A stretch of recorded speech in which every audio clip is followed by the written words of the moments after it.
Hi friends, welcome back to my channel. இன்றைக்கி இந்த வீடியோவில் நம்ம சென்னையில் பால் காசின விலாக் அண்ட் ரெய்னிகுண்டா போய் நம்ம திங்ஸ் எல்லாம் ஷிஃப்ட் பண்ணிட்டு வந்தது தான் இந்த வீடியோவில் நான் ஷேர் பண்ணியிருக்கேன். வாங்க வீடியோக்குள்ளே போய் நம்ம என்னெல்லாம் பண்ணோம் அப்படிங்கிறத பார்க்கலாம். சென்னையிலே நம்ம ஒரு வீடு பார்த்து பாப்பாவோட ஸ்கூலுக்கு பக்கத்துலேயே அவங்க போயிட்டு வர இடத்துக்கு ஈஸியாக இருக்கணும்னு நம்ம வீடு பார்த்து நம்ம ஷிஃப்ட் பண்ணிகிட்டு இருந்தோம்.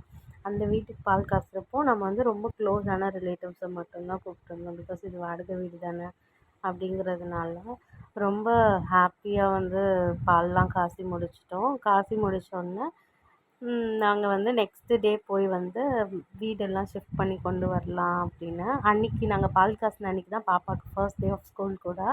நான் அந்த வீடியோவை இதுக்கு முன்னாடியே போஸ்ட் பண்ணிட்டேன்.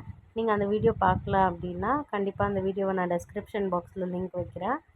கண்டிப்பாக பாருங்கள். ரொம்பவே ஹாப்பியான மூமெண்ட்ஸாக தான் இருந்துச்சு.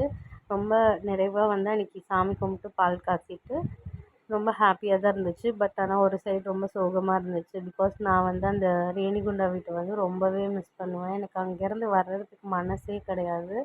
பட் அன்ஃபார்ச்சுனேட்லி நம்மளுடைய ஸ்கூல் இந்த மாதிரியான ரீசன்ஸ்னால நம்ம இப்போ ஷிஃப்ட் ஆக வேண்டிய ஒரு கட்டாயத்தில் இருந்ததுனால தான் நாங்கள் இந்த வீட்டுக்கு ஷிஃப்ட் ஆகுறோமே. என்னால் முடிஞ்ச வரைக்கும் முடிஞ்ச பாசிபிலிட்டிஸில் நான் அந்த வீட்டுக்கு போயிட்டு வர்றதுக்கு ட்ரை பண்ணேன். பட் இப்போ பாப்பா ஸ்கூல் போக ஆரம்பிச்சிட்டா அப்படின்னா நம்மளால் ஃப்ரீக்வெண்ட்டாக அந்த வீட்டுக்கு போயிட்டு வர முடியாது. அதுவும் இல்லாமல் இப்போ நம்ம இங்கே ஒரு வீடு பார்த்து ஷிஃப்ட் பண்ணோன்னா இங்கே ரெண்ட்டு, நெக்ஸ்ட்டு அந்த வீட்டோட ரெண்ட்டு, இது எல்லாத்தையும் நம்ம ஒரே டைமில் மேனேஜ் பண்ண முடியாது. அப்படிங்கிற ஒரே ரீசன்னால் தான் நாங்கள் வீடே ஷிஃப்ட் பண்ணோம். ஆனால் எனக்கு ஒவ்வொரு தடவை நான் ட்ரெயின் ஏறி ரேணிகுண்டா போகும்போது அவ்வளோ ஹாப்பினஸ்ஸாக இருக்கும். பட் அன்றைக்கி நான் ட்ரெயின் ஏறும்போது ஒரு ஹெவி ஹார்ட்டோடு தான் நான் ட்ரெயின் ஏறி போனேன். பிகாஸ் திரும்பி நம்ம வரும்போது நமக்கு அங்கே ஒரு வீடு இருக்காது. அந்த வீடை வெக்கேட் பண்ணியிருக்கோம். ஒரு மிக்சட்ஸ் ஆஃப் எமோஷன்ஸோடு தான் நான் அன்றைக்கி அந்த ட்ரெயின் ட்ராவல் எனக்கு இருந்துச்சு. ஒவ்வொரு பொருளையுமே அங்கேருந்து பேக் பண்ணும்போது எனக்குள்ளே ஒரு எப்படி சொல்கிறது, அது ஒரு வாடகை வீடு தான். பட் ஆனால் அதோட என்னுடைய எமோஷன்ஸ் ரொம்பவே கனெக்ட் ஆகிருந்துச்சு. இந்த மாதிரி யாராலெல்லாம் ஒரு ஹவுஸோடு அவங்களோட எமோஷன்ஸை கனெக்ட் பண்ணிக்க முடியும்னு எனக்கு தெரியல. பிகாஸ் எங்களோட ஹைஸ் அண்ட் லோஸ் எல்லாமே அந்த வீட்டில் தான். அரௌண்ட் பாப்பாவுக்கு ஒரு 3 months இருக்கும்போது நாங்கள் அந்த வீட்டுக்கு போயிருந்தோம். இப்போ பாப்பாவுக்கு அரௌண்ட் 3.5 மேலே ஆயிடுச்சு.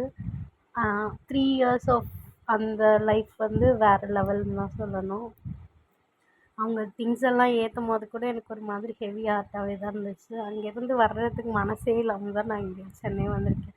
சென்னை வரோம், ஆப்வியஸாக நம்மளோட சொந்த ஊர் தான் அப்படின்னு இருந்தாலும் ஏதோ ஒரு ஹெசிடேஷன் அண்ட் ஏதோ ஒரு பாரமாகவே இருந்துச்சு. ஹோப் நம்ம இப்போ ஷிஃப்ட் ஆகிருக்க வீடுமே நமக்கு இதே மாதிரியான ஃப்ரூட்ஃபுல்லான மெமரிஸை நமக்கு கொடுக்கும் அப்படின்னு நான் காட் கிட்ட ப்ரே பண்ணிக்கிறேன். கண்டிப்பாக இனிமேல் வர வீடியோஸ் எல்லாமே நம்மளுடைய புது வீட்டிலேருந்து தான் இருக்கும். இன்னொரு இன்ட்ரெஸ்டிங்கான வீடியோவில் உங்களை மீட் பண்ணுறேன். until then it's bye. இந்த வீடியோ பிடிச்சிருந்தால் மறக்காமல் லைக், ஷேர் அண்ட் சப்ஸ்கிரைப் பண்ணிக்கோங்க.